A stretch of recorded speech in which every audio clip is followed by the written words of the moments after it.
Eating animal products is unnecessary cruelty, torture, and violence against animals. See my description for peer-reviewed scientific evidence proving that it is not necessary for our health and we thrive even better without them. And watch the free documentary Dominion on YouTube. This is my going vegan story, and with the little stories along the way, I'm going to illustrate the importance of having a directly communicated abolitionist vegan message.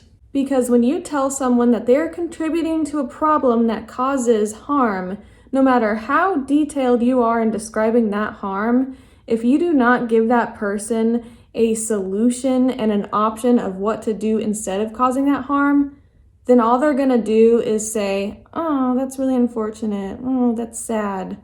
But then go and continue doing the thing because subconsciously they're gonna convince themselves it's a necessary evil, or, well, the world is pretty messed up anyway and I can't be perfect. And furthermore, if you tell them that there's just a better or nicer way to do the harm instead of to stop doing the harm, at best they'll do it in the nicer way for a little while before they fall back on their old habits, and at worst, they'll just continue doing exactly what they're doing. And besides, those nicer ways are lies anyway. I mean, there really is no nice way to take baby cows away from their mothers after birth and kill them if they're male, and then kill all of the dairy cows when they no longer produce enough milk. There's no nice way to grind up baby male chicks alive in a macerator or gas them to death because they're not going to grow up to lay eggs, and then slaughter all of the egg-laying hens when they no longer lay enough.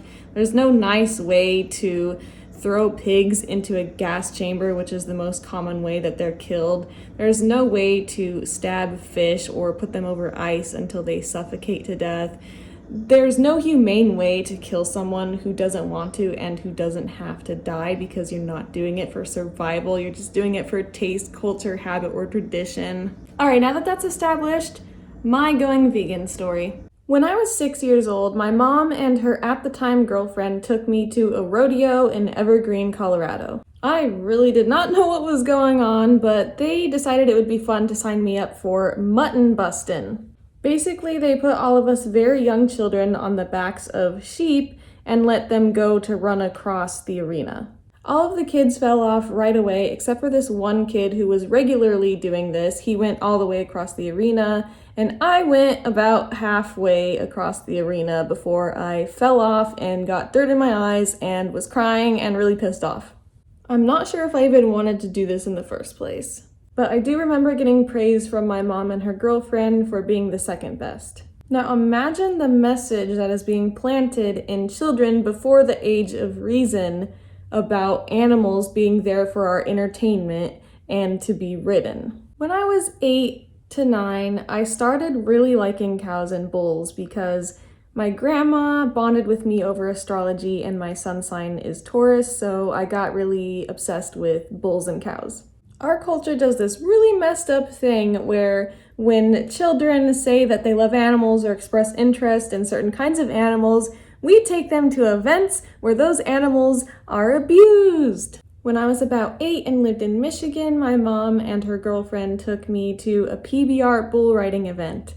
Now, the memory is very vague, and I don't know for sure if this happened or not, but I think in the parking garage of the event, there may have been protesters, which is very interesting if that did happen to look back on. If I can trust my memory, my mom's girlfriend talked crap about the protesters, and also keep in mind, my mom's girlfriend was a very abusive woman. So if those memories are sound, that was my first taste of animal rights activism, and the negative bias was already there. So I started collecting these cow and bull toys and eventually horse ones as well, and those were an obsession and something I played with regularly for years. I was so obsessive and in love with cows and bulls that my family kind of made fun of me for it.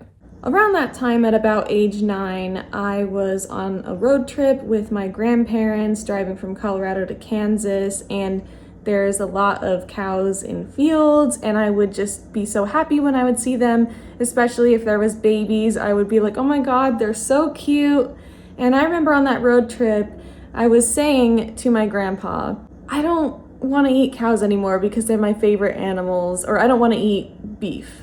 And I remember just being shot down so hard by my grandpa, just like shitting all over that concept and idea. When I was 10, I lived back in Colorado with my dad, and I would be home alone after work, and his laptop would be left available to me, and I would find myself on all sorts of YouTube rabbit holes, and I found myself watching a lot of PETA videos.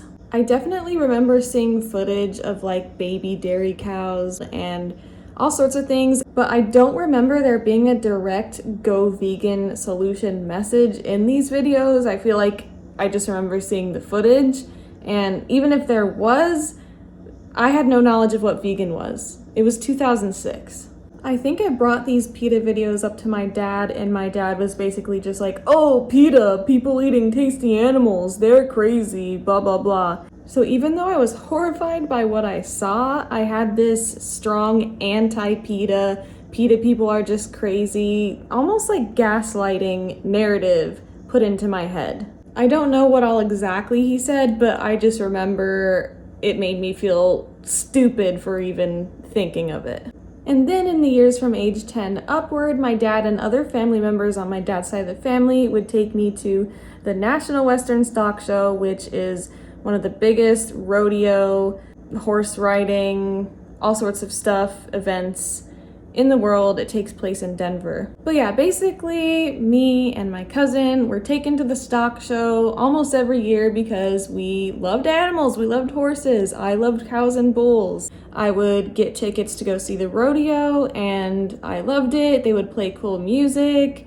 I would eat kettle corn. It was like a good family time, unfortunately. I even remember in the rodeo that one of the baby cows was hurt and not moving because of the team roping or the calf roping or whatever it was, and how the announcer just started making jokes and making humor and distracting the audience from the situation and reassuring us that the baby cow was okay. And then later on they gave us an update that the baby cow was okay, and that was probably a lie. It's just surreal now to look back on things like that where children are upset by that, especially when you have an audience that isn't doing rodeo themselves and therefore are more likely to feel compassion and concern for the animals in the rodeo, and how just fooled they are. It's like absolutely insane. And there was even this basement section that was all kind of concrete where there was stalls with animals, and it was all 4-H. It was massive. Rows and rows and rows of blow-dried cows tied up to the fence that were so cute that you could walk around and go up to and pet. That was my introduction to 4-H. I had no idea that the whole point of the livestock part of 4-H, especially the cattle, was to raise these animals to market them off at auction for slaughter. All I knew was that I loved seeing the cows, petting them, and being around them.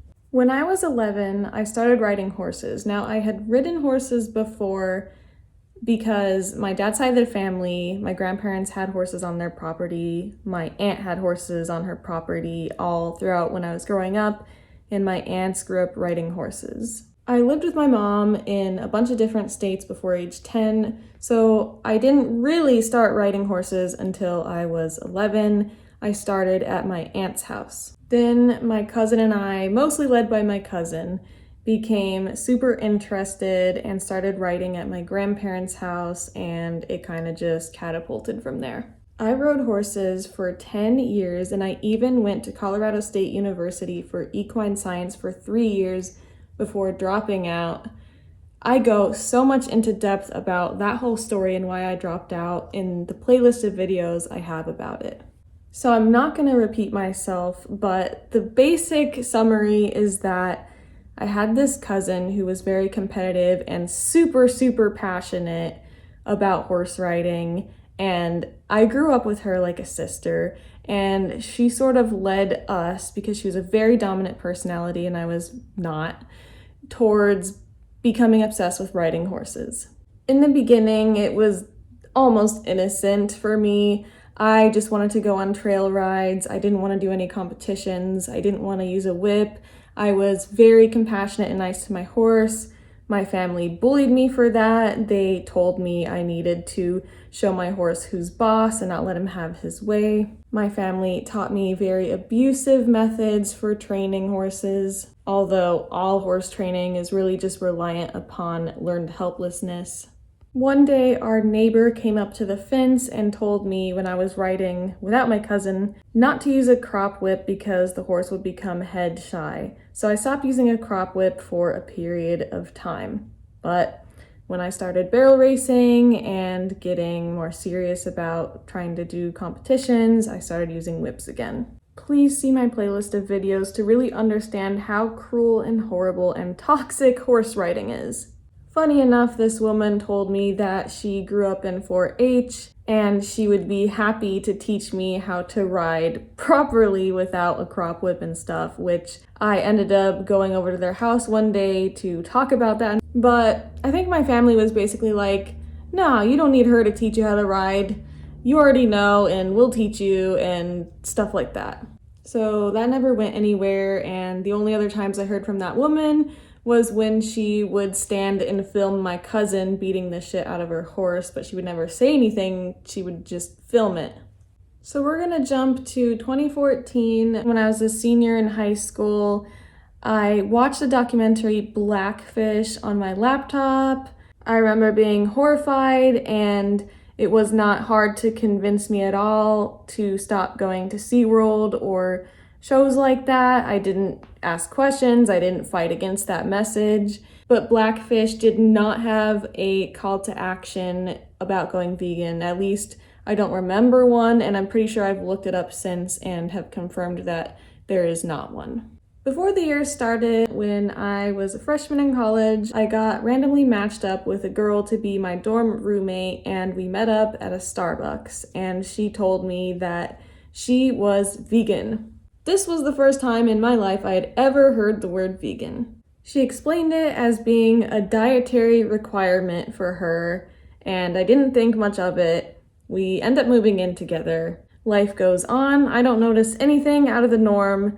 One day, she injures her knee and she's on crutches, so I go to the dining hall for her one day to get her meal, and she told me she was vegan, right? So I'm at the dining hall looking up what vegan is, what it entails as far as the food, and I'm trying to figure it out with the sandwich making guy, what we can actually put on the sandwich. And she was also gluten-free.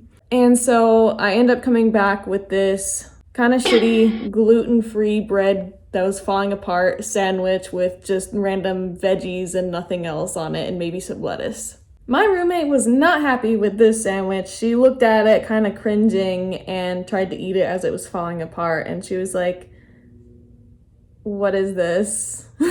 So what was really going on was actually she was just gluten-free and calling herself vegan, but she literally ate meat. Basically, she was using the word vegan completely incorrectly. She wasn't even eating plant-based. She ate meat all the time. Then I didn't really come across the word vegan until late 2016, a junior in college, randomly on YouTube, and I saw a video from Mike the Vegan where it was talking about something about what happens to your body after being vegan or just eating plants or something. There was a point in this video where he was talking about how some people don't eat animal products, or some people are vegan because spiritually they do not want to consume the energy of fear and stress that is in meat because of what the animal went through.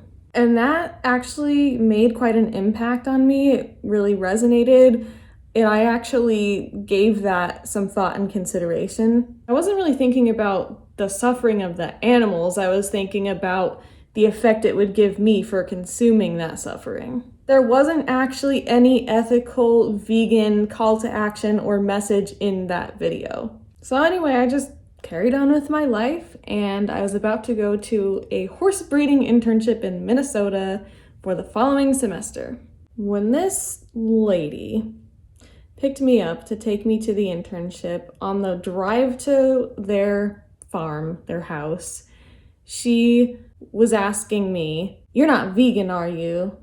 And do you like meat and stuff? And I was like, a people pleaser. So I was like, oh no, yeah, no, I love meat. I love meat. And while I was saying that, in my head, I was like, I don't really like meat that much. And I actually was kind of considering maybe going vegan one day because of kind of seeing like that Mike the Vegan video and watching this YouTuber named Kaylin Nicholson, who was vegan and just kind of shared what she ate, never talked about ethics or anything. Anyways, the internship boss lady was like, oh, good. One time we had a vegan here and it was horrible and we had to make her get her own food. I don't know what else she said, but it was very negative. And she said in the car in that same conversation, you know, humans started being smart when they started eating meat and it made our brains grow. I have a whole in-depth video explaining everything that went down. There was just a lot of unnecessary death as a result of breeding these horses and other cruelty. And I was also being abused as an intern, and slowly I started to sort of turn against everything, like as far as the horse riding lifestyle and how everyone in the horse riding community constantly treated me.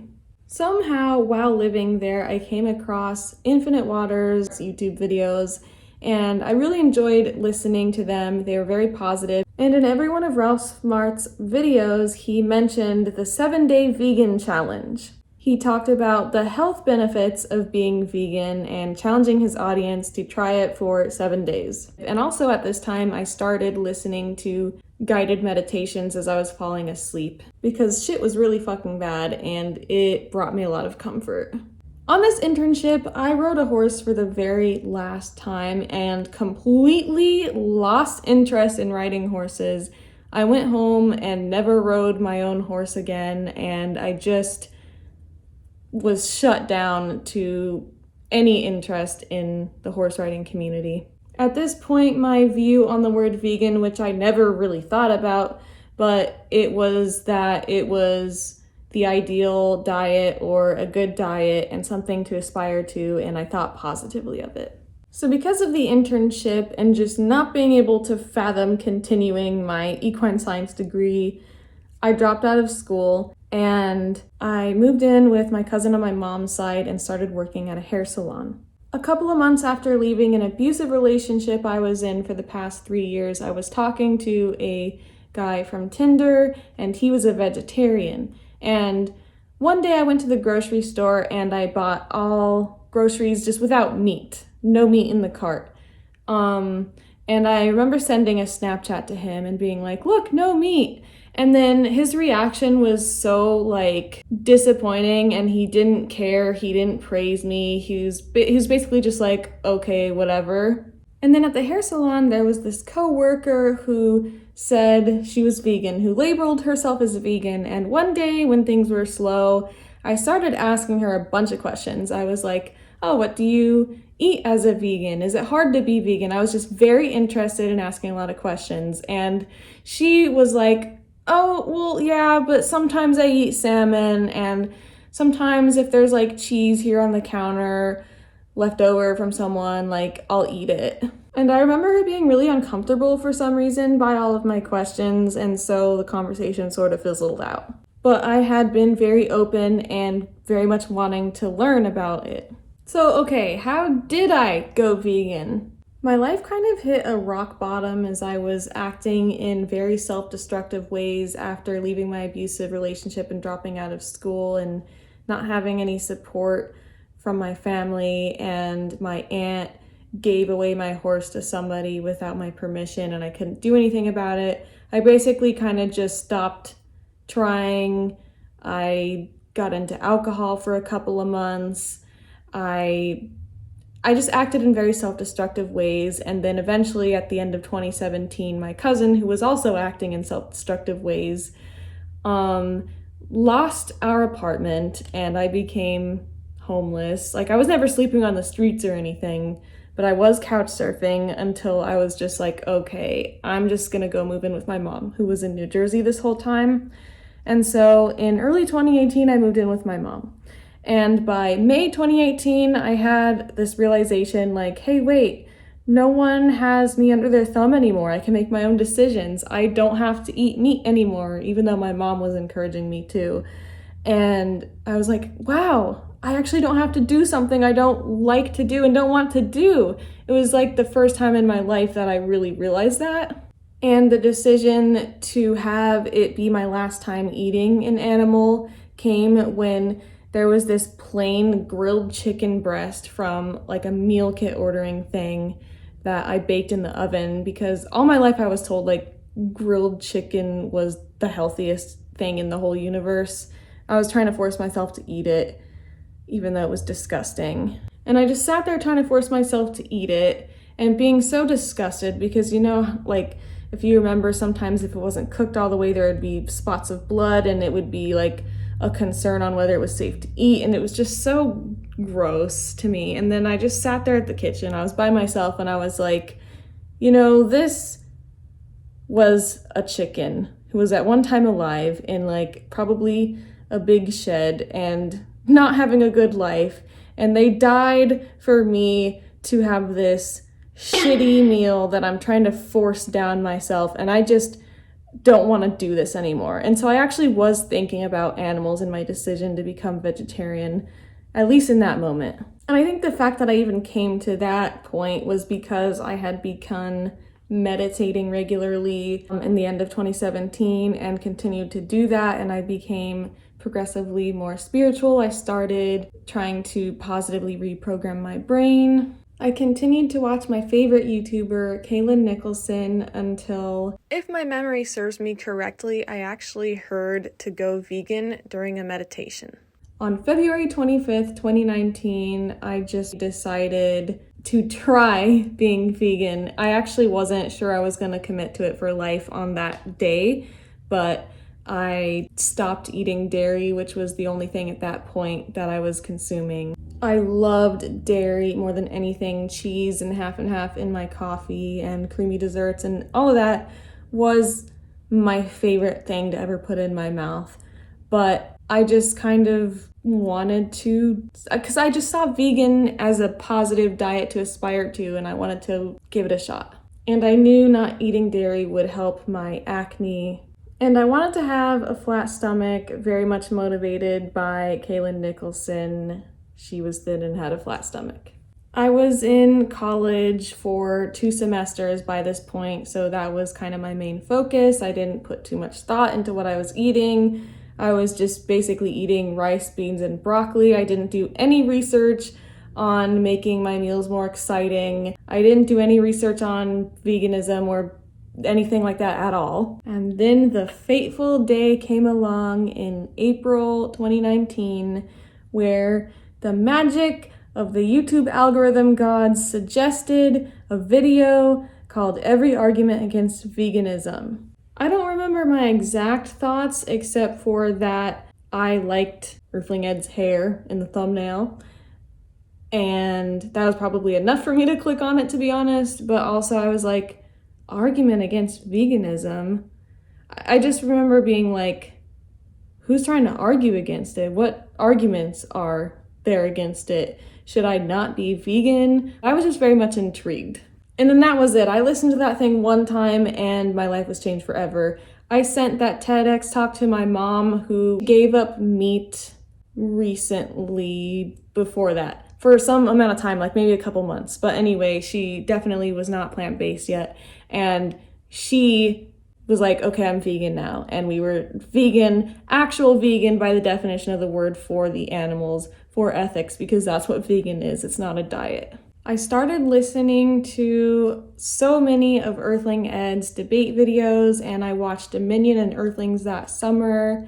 And I just listened to the whole 2019. I listened to so many vegan debates until I felt like I understood all of the arguments and everything. Then I went to my very first activism by myself. I took an Uber to New York City. I went to the official Animal Rights March in August of 2019, and the rest is history. It's hard not to think back on all these little stories and wonder what may have happened if any one of these people were just directly telling me the vegan message. What if all those PETA videos I was watching had a clear message about going vegan and what vegan meant and what to eat?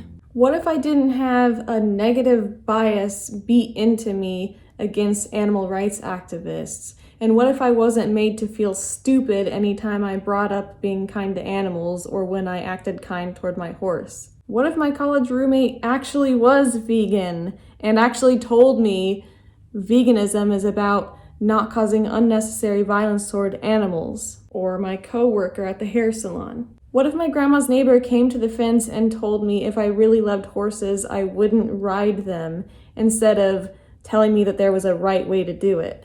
What if all the other videos from people like Mike the Vegan and Ralph Smart gave a direct vegan message? I could go on and on. I know it seems like I didn't take any responsibility for continuing to abuse horses or not going vegan sooner throughout this video. The reality is I was a monster to horses, but I've just talked about that so much in previous videos I didn't want to rehash it out. And I absolutely could have Googled what is vegan myself and taken at least 10 minutes to actually research it throughout these years. But the point of this video is all of the signs and messages along the way that missed the mark. I wholeheartedly believe that if I came across a true vegan abolitionist message at any of these points, I actually would have gone vegan. I think subconsciously I was always waiting for this message. I also have to be real and consider the fact that going vegan involves waking up. And I don't want to understate the contribution of starting to meditate, healing my trauma, being less in my ego, and raising my consciousness had on actually going vegan, instead of completely losing myself to the status quo and the people around me. Speaking of that, I hope my story can illustrate that it really is not an excuse what kind of culture you grew up in. So my final words on this are to have a clear abolitionist vegan message and communicate it directly to people. And I'd add it can only help to teach people about healing trauma so they actually can wake up way more easily. That's my going vegan story. Thank you so much for watching the whole way through. It means a lot to me. Thank you so much for your support. See the description for resources. Like, comment, subscribe, and share. Thank you. Have a beautiful, peaceful, happy, wonderful day in life. Bye!